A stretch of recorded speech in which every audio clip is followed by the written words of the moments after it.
예, 안녕하십니까.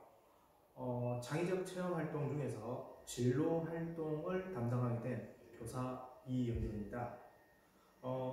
오늘은 진로 활동의 첫 시간으로 여러분들에게 교과 선택에 대해서 안내를 해드리려고 합니다. 여러분들이 현재 밟고 있는 교육과정은 학생의 선택권을 강조하고 있습니다. 그래서 여러분들이 듣고 싶어 하는 과목을 들을 수 있는 교과 선택의 권한이 주어져 있는 상태입니다. 하지만 우리 학생들이 이러한 교과 선택에 대한 정확한 이해가 없고 지식이 부족하다 보니까 교육과정이 목표로 하는 바를 제대로 구현하지 못하는 아쉬운 그런 모습들이 주변에서 많이 나타나고 있습니다. 그래서 오늘 첫 시간 어떤 내용으로 구성을 할까 고민을 하다가 교과 선택에 대한 내용을 우리 친구들한테 안내를 하면은 대학 입시를 준비하는 데 있어서도 여러모로 도움이 되지 않을까 이런 생각을 해 보았습니다. 자, 그러면 먼저 교육과정이라는 부분에 대해서 우리가 좀 알고 넘어가야 되겠습니다. 제가 앞서 말씀드렸을 때 교육과정을 밟아가고 있다 이렇게 얘기를 했는데요. 교육과정이라는 것은 쉽게 말해서 지금 여러분들이 학교에 오지 않습니까? 그럼 학교에서 이루어지고 있는 일련의 활동들은 어떤 계획에 의해서 이루어지게 되어 있습니다. 그냥 자유분방하게 이루어지는 게 아니죠. 그런 계획을 무엇이라고 하냐면 교육과정이라고 합니다. 그래서 이 교육과정은 크게 지금 보시는 바와 같이 교과 활동과 비교과 활동으로 나뉩니다. 교과 활동은 수업 시간에 여러분들이 선생님들과 함께 공부하는, 학습하는 그런 시간이라고 쉽게 생각하시면 될 것 같고요. 비교과 활동은 지금 보시는 바와 같이 우리 자율활동, 그리고 동아리 활동, 그리고 봉사활동, 지금 제가 여러분들에게 설명하고 있는 이런 진로활동, 이런 부분들을 비교과 활동이라고 얘기를 합니다. 그래서 넓게는 여러분들이 학교에서 생활하면서 이루어지는 모든 활동이 교육과정의 틀 내에서 이루어진다라고 생각하시면 되겠습니다. 2015년도에 만들어진 교육과정을 현재 여러분들은 적용받고 있습니다. 그래서 2015년에 만들어진 교육과정에서는 두 가지의 큰 특징을 가지고 있습니다. 그 특징이 뭐냐면은 무미과 통합. 그래서 여러분들은 1학년 때 뭐 공통사회라든지 공통과학이라는 과목들을 들었습니다. 그 과목에는 여러 학문적인 요소들이 합쳐져 있는 거죠. 그래서 문과, 이과를 통합하는 것을 2015 교육과정에서는 중요하게 생각을 하고 있고, 또 한편으로는 제가 말씀드린 것처럼 학생 선택형 교육과정을 이야기를 하고 있습니다. 자, 그래서 이번 시간 우리는 이 학생 선택형 교육과정과 관련돼 가지고 좀 살펴보도록 할게요. 자, 아까 말씀드렸던 교과 교육과정은 어떻게 구성이 되어 있느냐? 지금 보시게 되면은 보통 교과 그리고 전문 교과 이렇게 크게 나뉘는데, 보통 교과는 지금 우리가 이수하고 있는 부분입니다. 전문 교과는 전문계 고등학교 혹은 외고라든지 뭐 국제고라든지 그런 학생들이 밟아가고 있는 코스라고 생각하시면 될 것 같아요. 자, 그래서 우리가 지금 접하고 있는 이 보통 교과의 성격을 보게 되면은 공통 과목군이 있고요. 공통 과목군이 있고, 그 다음에 선택 과목군이 있습니다. 근데 이 선택 과목군 안에서는 다시 일반 선택 과목과 진로 선택 과목으로 나뉘는 거죠. 그래서 여러분들은 졸업하기 전까지 최소 진로 선택 과목 안에 했을 때 있는 과목들 중에서 세 과목을 반드시 이수를 하시게끔 되어 있습니다. 그래서 오늘 제가 이제 말씀드리고자 하는 부분은 이 진로 선택과 관련된 부분입니다. 그리고 이쪽에 나와 있는 장애인 체험 활동, 아까 제가 뭐라고 했죠? 비교과 활동. 그래서 이거와 이것을 합쳐가지고 뭐라고 한다? 교육과정이라고 한다. 이렇게 다시 한 번 더 정리를 하시면 될 것 같아요. 지금 이 진로 선택 과목, 요것과 관련해가지고 많은 과제가 있습니다. 많은 과제가 있고 그 과제를 대학이 지금 해결을 해줘야 되는 부분이 없지 않아 있는데요. 그 대학이 현재 이 진로 선택 과목을 학생들을 평가를 할 때 어떻게 평가할 것인지에서 많은 고민 중에 있고 그 결과가 나오게 되게 되면은 이제는 우리는 이 진로 선택 과목을 준비를 하면서 대학 입시 준비도 같이 할 수 있는 그런 패턴으로 할 수 있을 듯 합니다. 자, 지금 우리가 앞에서는 간략하게 공통 과목이 있고 그 다음에 선택 과목이 있고 이 선택 과목은 뭐 일반 선택으로 나뉜다, 진로 선택으로 나뉜다라고 살펴봤는데요. 지금 나와 있는 이 내용들은 우리가 배우고 있는 교과목들을 예시를 많이 들어놓은 상태입니다. 그래서 여러분들 1학년 때 뭐 배웠죠? 국어, 수학, 영어, 한국사와 함께 통합사, 통합과학, 그 다음에 과학 탐구 실험이라는 이런 과목들을 배웠습니다. 이게 지금 공통 과목이고요. 대한민국 고등학교 1학년이라고 한다면은 이제 이런 과목들을 반드시 들어야 된다는 겁니다. 그리고 이제 학년이 올라가는 2학년 때부터는 선택교육과정으로 넘어가는데 선택교육과정은 일반 선택하고 진로 선택으로 나뉜다. 자, 어떤 차이점이 있느냐 좀 설명을 드릴게요. 공통 과목하고 일반 선택은요, 여러분들이 시험을 치게 되면은 지금과 같은 내신 등급이 나오게 됩니다. 하지만 이제 진로 선택 과목 같은 경우에는요, 내신 등급이 안 나옵니다. 여러분들이 음악 과목이나 그 다음에 체육 과목, 요 과목을 들었을 때 어떤 등급을 받았죠? 1등급, 2등급, 3등급 그렇게 받았나요? 아니죠. A, B, C 이런 식으로 해가지고 성취도를 받게 되었습니다. 진로 선택 과목들도 마찬가지로 내신 등급이 1등급, 2등급, 3등급 그런 등급으로 받는 것이 아니라 성취도로 해가지고 A등급, B등급 이런 식으로 받게 됩니다. 이게 가장 큰 차이점이고 그 차이점으로 인해 가지고 지금 문제가 조금 있다라는 거죠. 자, 그래서 우리가 진로 선택 과목으로 개설되어 있는 내용들을 잠시 보게 되면요, 수학에서는 뭐 경제 수학이라는 과목도 있고 실용 수학이라는 과목들도 있습니다. 국어하고 외국어로 넘어오게 되면요, 심화국어, 고전 읽기, 그 다음에 영어 쪽에서 보게 되면은 진로 영어, 그리고 영미 문화 읽기 이런 과목들이 있다는 거죠. 그리고 과학 쪽으로 넘어오게 되면은 뭐 과학사, 생활과학 이런 것들이 진로 선택 과목이고요. 그 다음에 또 뭐 과학사, 생활과학 말고도 융합과학, 그 다음에 뭐 물리학 2, 과학 2 이런 과목들 다 과학의 진로 선택 과목이 되겠습니다.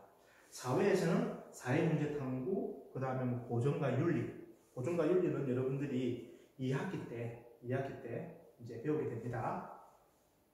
그 다음 뭐 한국 사회에 이런 것들이 진로 과목으로 좀 편성이 되어 있습니다. 그래서 이 진로 선택 과목들을 들을 때 그냥 들어야 하는가? 내가 듣고 싶은 거 들어야 되느냐? 교육과정에서는 학생의 선택권을 보장을 하는 거니까 우리 학생이 듣고 싶은 거 들으시면 됩니다. 허나 그냥 내가 듣고 싶은 거 듣기보다는 어떤 기준점을 하나 가져가시는 게 좋습니다. 그 기준점이 뭐냐면은 바로 여러분들이 무엇이 되고자 하는, 무엇에 관심과 흥미를 가지고 자신의 인생 계획을 세워가는지에 대한 어떤 분야, 요 분야, 진로, 꿈, 요것을 기준점으로 잡아가지고 여러분들이 진로 선택 과목을 듣는 것이 향후에 대학 입학 준비하는 데 있어가지고 도움이 될 수 있겠습니다. 자, 근데 이걸 그냥 막 듣느냐? 아니라는 겁니다. 지금 보시는 바와 같이 수학이라는 과목, 그리고 과학이라는 과목들은 위계가 있습니다. 위계. 쉽게 말하면 1단계, 2단계, 3단계, 4단계, 5단계처럼 스텝이 있다는 거죠. 그 스텝을 고려해가지고 들어야 된다는 겁니다. 지금 1학년 때 보통 교과에서 수학이라는 과목을 들었죠. 그러면은 이제 2학년 때 올라오게 되면은 일반 선택이라는 과목을 듣게 됩니다. 근데 일반 선택이 개설되어 있는 수학 1, 수학 2, 그 다음 확률과 통계, 기하 이런 과목이 있다고 할 때 이 과목들을 기준으로 해서 진로 선택 과목에 있는 과목들을 갖다가 그냥 듣서는 안 되고 여기서 경제 수학을 듣기 위해서는 반드시 수학 1이라는 과목을 이수를 하셔야 되는 거고요. 그 그 다음에 미적분이라는 과목을 듣기 위해서는 수학 1과 수학 2를 학습한 뒤에 미적분의 과목을 들어야 된다는 겁니다. 이러한 위계성을 고려하지 않고 막무가내로 여러분들이 수업을 듣게 된다라고 한다면 이 교과 이수 내역들이 학생부 종합전형으로 지원을 했을 경우에는 평가를 하는 입학사정관들의 눈에 보이게 됩니다. 그래서 왜 이 친구가 이러한 이수 과정을 거치지 않고 저 과목을 듣게 되었는지 의구심을 가질 수 있겠죠. 충분한 학업 능력을 갖춘 아이가 그 다음 단계의 수업을 들었다고 한다면 문제는 없겠지만 지금 현재 이 친구가 듣고 있는 과목의 성적도 조금 문제가 있는데 그거보다 높은 수준의 수업을 들었다? 설득력이 있을까요? 여러분들이 한번 생각을 해보십시오. 과학도 마찬가지입니다. 과학은 현재 과학 2로 기술되어 있는 과목들이 전부 다 진로 선택으로 되어 있죠. 그래서 기본적으로 이를 배우기 위해서는 과학 1의 내용들을 충분히 학습을 한 뒤에 자신의 학업 능력을 충분히 준비한 뒤에 이렇게 과학 2 과목을 듣는 것이 바람직하다라고 생각하셔야 되겠습니다. 자, 그래서 이제 교과 선택과 관련해가지고 전국에 있는 선생님들한테 설문조사를 이렇게 했었습니다.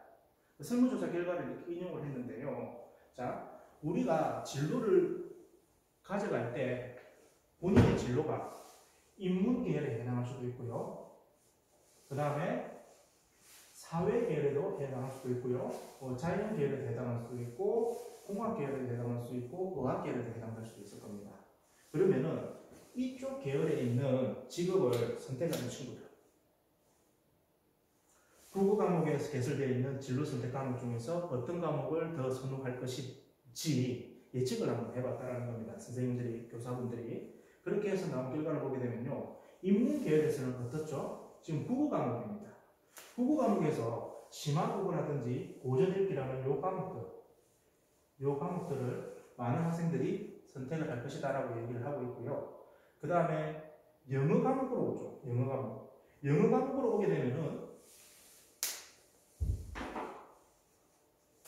지금 보시게 되면은 영어권 문화, 그 다음에 영미 문화 읽기 이런 과목들에 대해서 학생들이 많이 선호할 것이다 라고 얘기를 이제 생각을 하고 있다는 겁니다.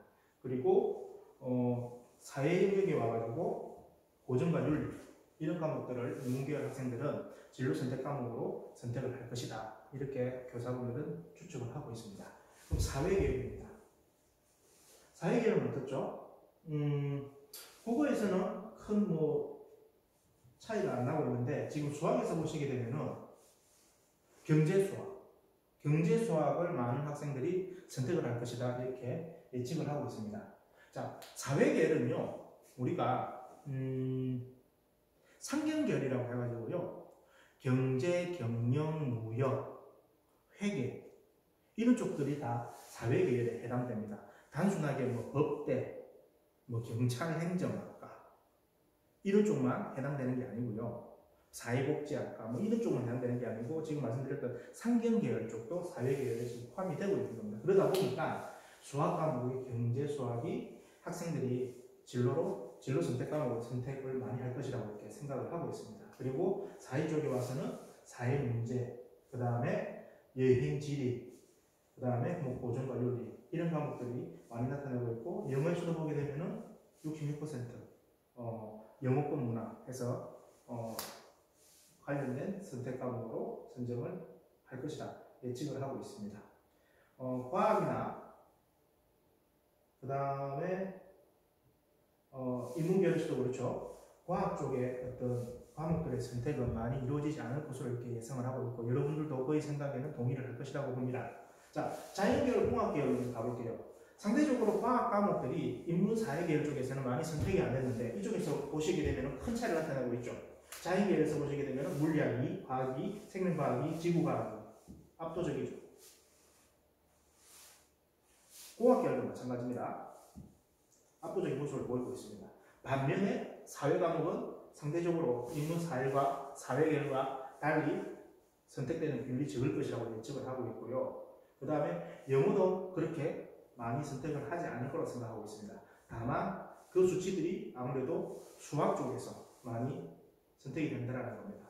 기하 과목이라든지 그 다음에 수학 과제 탐구라든지 이런 과목들이 상대적으로 많이 선택이 될 것이라고 예측을 하고 있고요.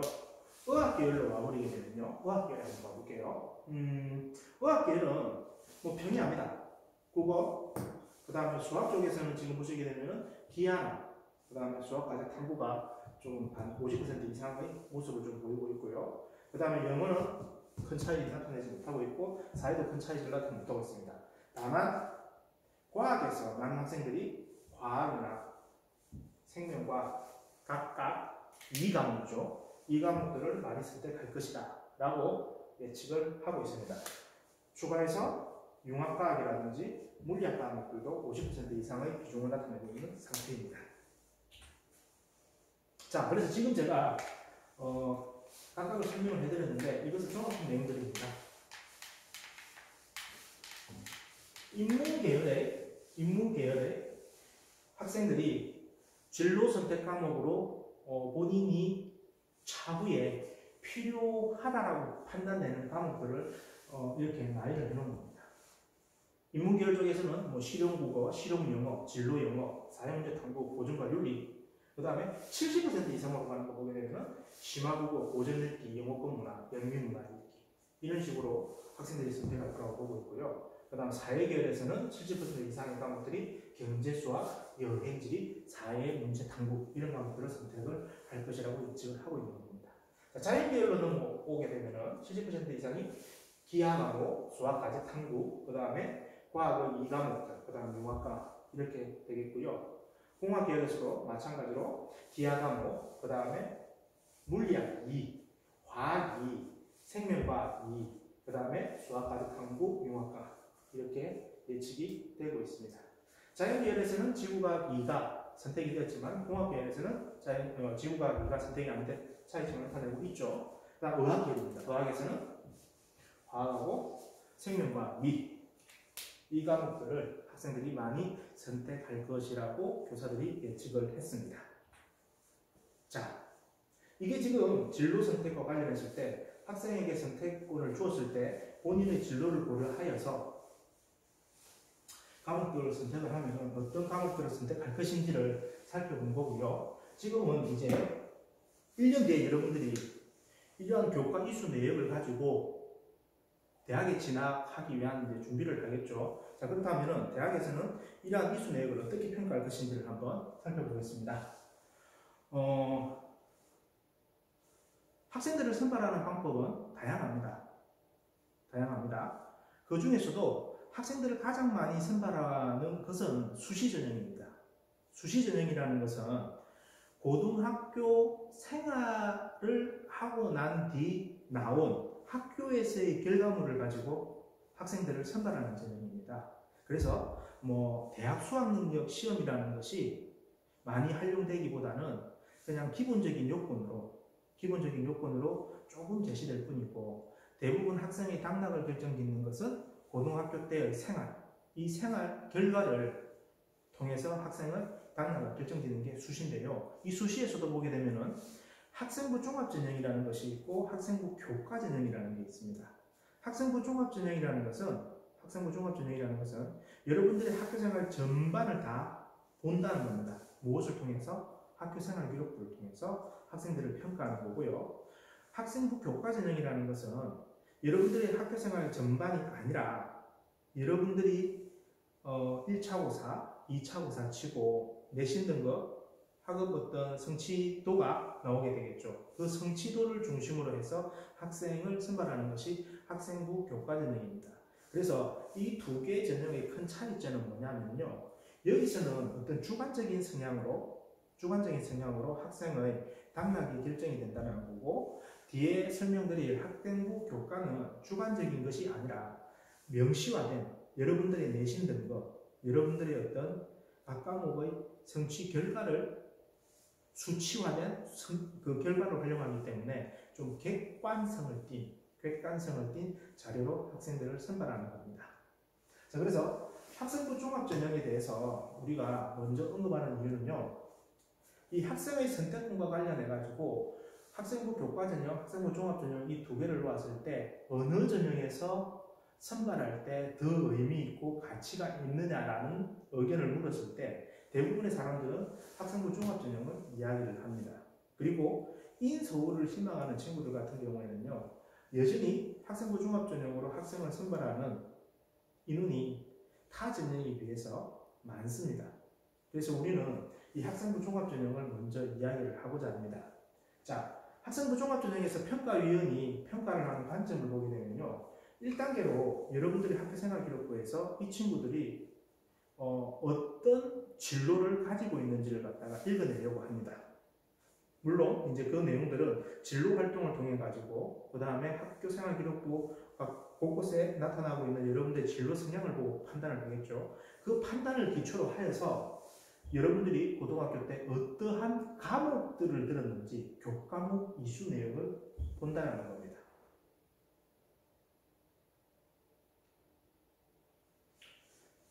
그렇게 했을 때 이 친구가 적합한지 적합하지 못한지를 분별을 하겠죠.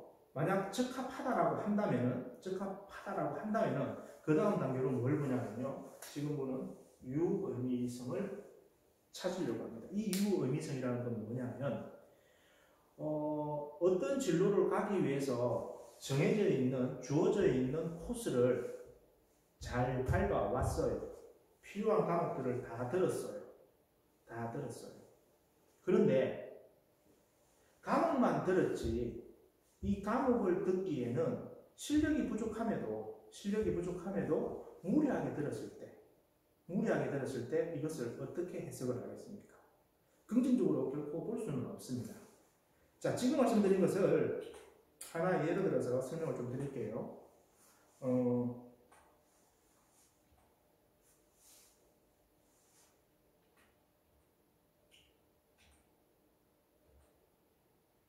예, 여기 있죠. 의대를 가려고 하는 친구입니다. 혹은 간호학과를 가려고 하는 친구라는 거죠. 이 친구가 이제 학교생활기록부에서 이 친구는 의학계로 가려고 한다라는 것을 확인을 했습니다. 그러면은 이 친구가 어떤 과목들을 듣는지를 본다라는 거죠. 그래서 보니까 진로 선택 과목도 보니까 과학이하고 생명과학이 뭐 적합하게 들은 것 같아요. 그건 문제 없는 거죠. 자, 그러면 유의미성을 본다라는 것은 이 친구 과학이 생명과학을 들었는데 과연 이 친구가 과학이 생명이를 들을 만큼의 실력이 되는지 안 되는지 제일 먼저 볼 겁니다. 볼 수밖에 없어요. 그럼 어떤 성적을 볼까요? 지금 말씀드렸던 것처럼 진로 선택 과목에서는 내신 등급 1등급에서 9등급으로 나타나지 않습니다. 단순히 성취도인 ABC 이런 식으로 표현이 되기 때문에 그 수치만으로는 학생의 역량을 정확하게 분석하기 힘들기 때문에 그 전의 자료를 참조를 할 수밖에 없습니다. 그렇다고 한다면 과학이 생명과학이 듣기 위해서는 뭘 들어야 되죠? 과학일, 생명과학 1을 들어야 됩니다. 그럼 이 친구가 과학일, 생명과학 1을 들었을 때 어떠한 성취를 나타냈는지, 어떠한 학업 성적을 나타냈는지 보겠죠. 그래서 여기서 나타난 3학년 때 혹은 진로 선택 과목을 일단 들었을 때 나타난 성취도가 얼마나 값어치가 있는지를 분석을 한다는 겁니다. 그게 만약에 부족한다고 하면 1학년 때로 넘어가가지고 편성되어 있는 공통과학이라든지 탐구 실험이라든지 이런 내용들까지 다 활용을 한다는 거죠. 그래서 여러분들이 생각하셔야 될 것은 교과 이수만을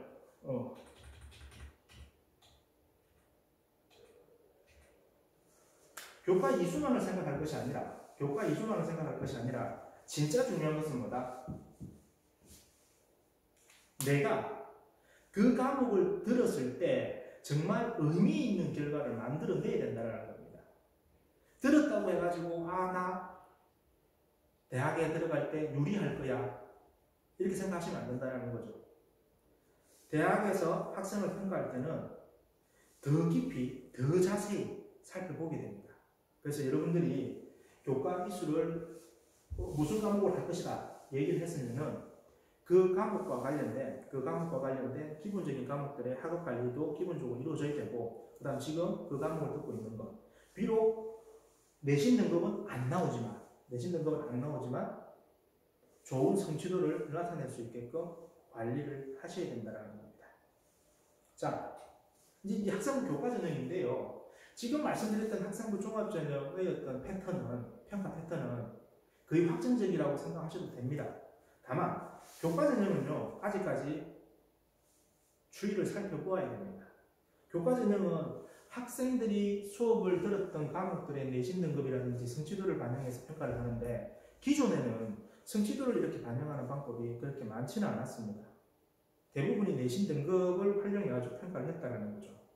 그때 평가를 했을 때는 전 과목을 반영하는 방법이 있어요. 1학년 1학기 때부터 3학년 1학기 때까지 이 친구가 고등학교에서 배웠던 모든 과목들을 반영해서 평가를 하는 방법이 있었고, 어떤 학교에서는 일부 과목만, 약 40개의 과목을 이렇게 들었다고 치면 그 중에서 성적이 좋은 12개 혹은 15개 이런 식으로 지정을 해가지고 그 15개 과목만 환산해서 점수를 내어가지고 학생을 선발했다는 얘기입니다. 그럼 이 두 방법에 어떤 차이가 있느냐 한번 보게 되면은, 일단 전 과목을 반영하니까 우리 친구들 어떤 한 과목이라도 소홀히 할 수 없겠죠. 그렇기 때문에 선생님들이 수업을 할 때, 그리고 학생들이 학습을 할 때 정상적인 학업이 유도가 될 수밖에 없다는 겁니다. 그런데 문제점은 뭐죠? 전 과목을 반영을 한다고 했을 때 특히 진로 선택 과목들 쉬운 과목으로 쏠릴 수밖에 없습니다. 그 다음에 성적을 받기 쉬운 과목으로 할 수밖에 없어요. 어떤 과목에는 내가 정말 듣고 싶은데 수강자 인원이 적어요. 그러면 내신 등급 따기 힘들죠. 그럼 기피한다는 겁니다. 바람직하지 않는 거죠. 진로 선택 과목 수에 따른 유불리가 발생한다. 앞서 제가 이제 말씀드렸을 때는 세 과목을 반드시 들어야 된다고 말씀을 드렸고요. 여러분들이 교육과정을 이수해가게 되면은 기본적으로 네 과목에서 8개 과목 요 사이가 된다고 예측을 하고 있습니다. 그래서 어떤 친구들 같은 경우에는 어느 학교에서 진로선택 과목을 이수를 했을 때 많게 듣고 적게 듣고 이 차이에 따라 가지고 학생의 환산 점수에 영향력을 미칠 수가 있기 때문에 어떤 불리점이 나타난다, 이렇게 해석을 하면 될 것 같고요. 일부 과목은 학생의 부담감이 절대적으로 줄어듭니다. 그래서 내가 특정 과목에 대해서 내신 등급이 잘 관리가 되어 있다고 한다면은 그 과목을 가지고 대학에 지원할 수 있기 때문에 학습 부담이, 교과 성적에 대한 부담이 감소를 하는 그런 장점이 있고요. 그에 따라 가지고 환산 교과 점수, 즉 그 대학에서 성적을 산출하는 방법이 있습니다. 그런 환산을 통해서 나타나는 교과 점수가 당연히 올라갈 수밖에 없다는 거죠. 1등급, 2등급 받은 과목이 15개고요. 그 다음 5등급 밑으로 쫙 들었던 것이 24개라고 했을 때, 여기서는 일부 과목만 10몇 개만 반영한다고 하면 이 친구는 성적 반영하게 되면 당연히 1, 2등급 때의 성적이 나올 수밖에 없지만, 여기 전 과목으로 가게 되면 성적이 확연히 차이가 나겠죠. 그래서 이런 차이점이 있습니다. 근데 여기에 대해서 아직까지 어떤 대학들이 각각 고민에 지금 빠져 있습니다. 어떻게 할 것인지에 대해서는 아직 정해지지 못했다는 거죠. 자, 그런데 일단 기본적으로 우리 친구들이 3학년 1학기 때까지 듣는 과목 수를 생각을 해봤을 때 일반 선택 과목 가장 많을 거라고 생각을 하고 있고요, 숫자가. 그 다음에 이제 공통 과목 숫자가 될 거고, 그 다음에 진로 선택 과목이 될 것이다, 이렇게 얘기를 하고 있습니다.